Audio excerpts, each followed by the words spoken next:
Hello, my name is Codruța and today I would like to talk about oral health implications of primary teeth occlusion. So what are the primary teeth? Well, the primary teeth are the baby teeth. They are the first ones that appear in a child's mouth. They begin erupting at about 6 months of age, and by the time the child has reached 3 years old, most of them should be present. Baby teeth are important because they hold the place of permanent teeth and help them guide in a correct position. Also, their occlusion plays an important role in the development of speaking and chewing. The establishment and maintenance of normal occlusion constitutes one of the most important objectives in oral health and pediatric dentistry. The analysis of the occlusion is based on the arrangement of the teeth and the occlusion relations of both posterior and anterior arches.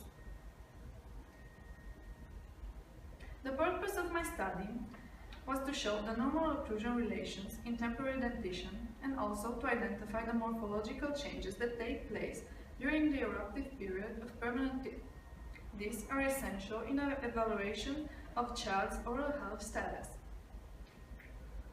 A total of 172 children between 3 and 6 years of age with complete primary dentition from Mureș County kindergartens were examined. The study consists in 86 boys and 86 girls. Of those, 16 were 3 years old, 80 were 4 years old, 55 were 6 years old, and 22 were 6-year-old.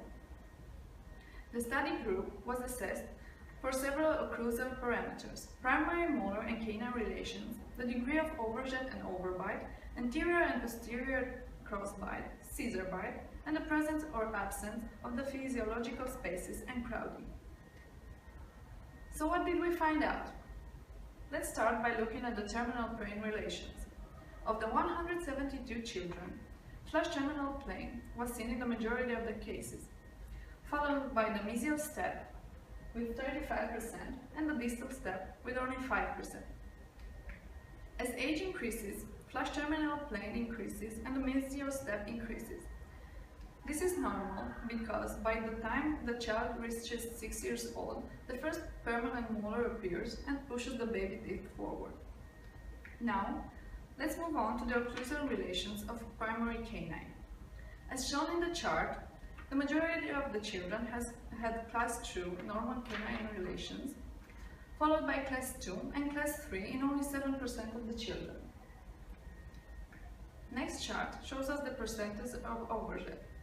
An overjet higher than 4 mm has been observed in 15% of the children examined, most of them being boys. In vertical plane, it was observed that most of the children had normal dental coverage, while only a few of them had increased overbite, and 11% shown open bite.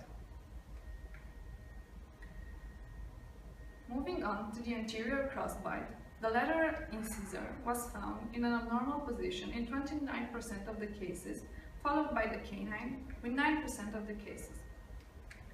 Scissor bite, as seen in the chart, was absent in the majority of the cases, and the highest rate of this malocclusion was noticed in boys. The presence of physiological spacings allowed the permanent teeth to erupt in a correct position.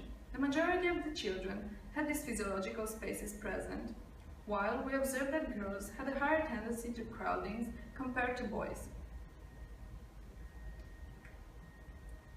To conclude our studies, we realized that the high incidence of crowdings and the lack of physiological spacings shown in girls leads to a higher frequency of developing malocclusion in permanent dentition. Also, a higher incidence of class 2, division 2, angle malocclusion was shown in girls on account of increased overbite and crowdings.